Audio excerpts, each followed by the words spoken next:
With the release of Sea of Thieves on PlayStation 5 getting closer and closer, I thought I would do the community a service, letting all newcomers know how to have fun while playing Sea of Thieves. An almost impossible task to any Sea of Thieves veteran.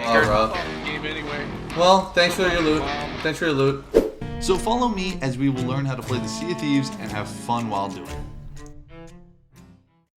First, you're going to navigate to the high seas, and upon waking up in the tavern, head straight to your ship, which should be parked by the docks. On your ship, head to the armory and pick any 2 weapons to wield. The flintlock does the least amount of damage, but reloads fast. The blunderbuss does immense amount of damage up close, but has a harsh drop-off due to range. The Eye of Reach, which has amazing range, but takes a while to reload. And the sword, which does great amount of damage, can stun after 2 consecutive hits, and even has movement advantages, which is great. However, swordplay involves being close to your enemy, in which they can one-shot you or one-blunder you in an instant. Keep in mind, Rare is adding throwing knives and a double-barrel blunderbuss to the game when it releases on PS5, but we've yet to see the damage and how good it is, so when the game comes out, just make sure to try it out for yourself and see what works for you. Having picked your weapons of choice, get to the crow's nest, and scan the horizon for any suspicious-looking clouds, like these. All you have to know when going to these world events is that you're going to experience a different player versus enemy encounter. Some are naval, and some are gunplay encounters. I would suggest sailing yourself to these world events to familiarize yourself with the ship. Some useful tips to sailing your ship properly are, this backsail controls your wind. This one is your speed. The lower the sail, the faster you go, essentially. The wheel, which makes the knocking sound whenever you're sailing straight. And your anchor, which will stop your ship in an instant. Now that you know the basics, sail to your first world event, and here's what you can expect from each one. First, there's the Ashen Winds event, marked by a burning tornado. This event, you are tasked with fighting one of 5 possible Ashen Lords. This Ashen Lord can spawn in skeletons, breathe fire, throw rocks at you, and spawn meteors to either kill you on impact or do massive amounts of damage to your ship. The meta for finishing this event is either spamming the boss with your blunderbuss or having your friend distract it while you spam it with cannon fire. At the end of the encounter, you'll be rewarded with a good amount of loot, including the Ashen Wind Skull. Then there's a Skeleton Fort. This is one of the easiest world events where you clear waves of skeletons before the final wave, in which a similar skeleton lord comes out, and once you defeat that boss, it will reward you with a key. That key you then take to the stronghold to unlock the door and collect all the loot stored in its vault. Third, there is a Skeleton Fleet and the Burning Blade Armada. These 2 are the first naval-based world events where you have to destroy waves of skeleton ships and ghost ships that are loaded with cursed cannonballs. These cursed cannonballs will have a variety of different effects that can handicap your ship's performance. The general strategy to successfully taking down a fleet would be enough of a tutorial on its own. So in the description, I'll be linking different naval tutorials from content creators I trust will give you great advice. But only watch those videos after this one. You still need to learn how to have fun. Anyways, these both will have a flagship that once defeated will have all of its loot surface that you can then harpoon onto the boat.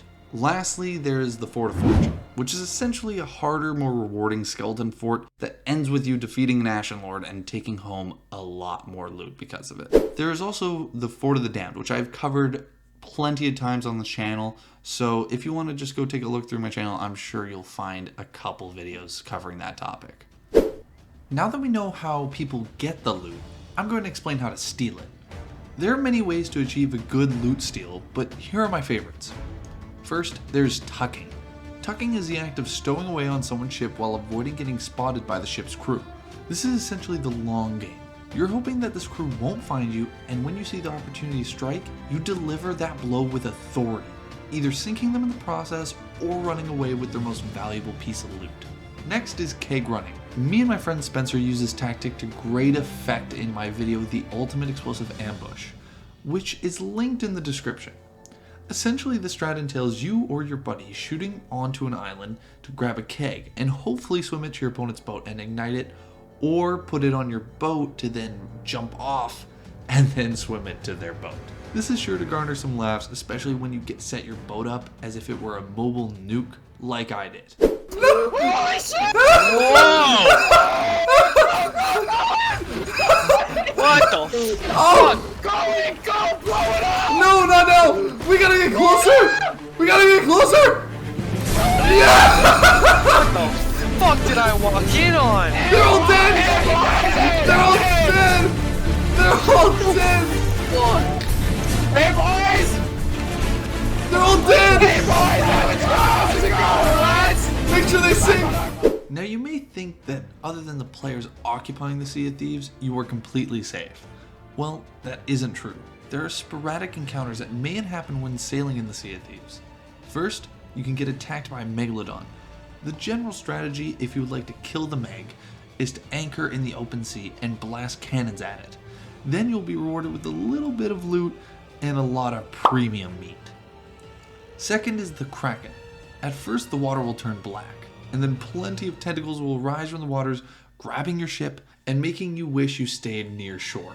Keep in mind that the tentacles will try to suck you into their mouths. If you notice a lot of dust is swirling around you, run to the lower deck to avoid getting snatched. Otherwise, shoot the tentacles with your cannons and guns to be rewarded with a little bit of meat and a little bit of loot. Lastly, there's the skeleton ship. These guys will emerge from the waves blasting cannon fire and curse cannonballs at you. This encounter is trivial, however, as it only takes around 1 to 2 minutes of accurate cannon fire to send them back where they came from. For sinking a skelly ship, you will be rewarded with a decent amount of loot actually. Now that you've successfully obtained loot, it's time to turn it all in, so sail back to an outpost and sell your loot to the 3 trading companies occupying the island. General rule of thumb is that any chest or gold-centric items go to the gold hoarder, any skull goes to the Order of Souls, and then any supply like a tea or spice goes to the merchants. And gems like rubies, sapphires, and emeralds can go to any of them, so sell them to the company you have leveled up the least. Once you've leveled up a trading company to level 15, you're able to buy the Emissary flag.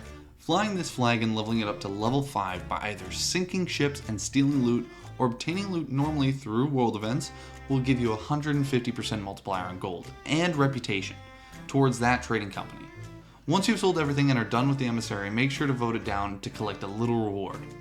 Now, when it comes to player interactions, it's really a hit or miss. I mean, if you watch any Sea of Thieves YouTube video, it's either a toxic crew spewing hate, Thanks for your loot. or a nice crew trying to help you out. So it's always different, but that's also the fun of the game. So I recommend to try and interact with as many players as possible. Backstab, help, or destroy, it's really up to you.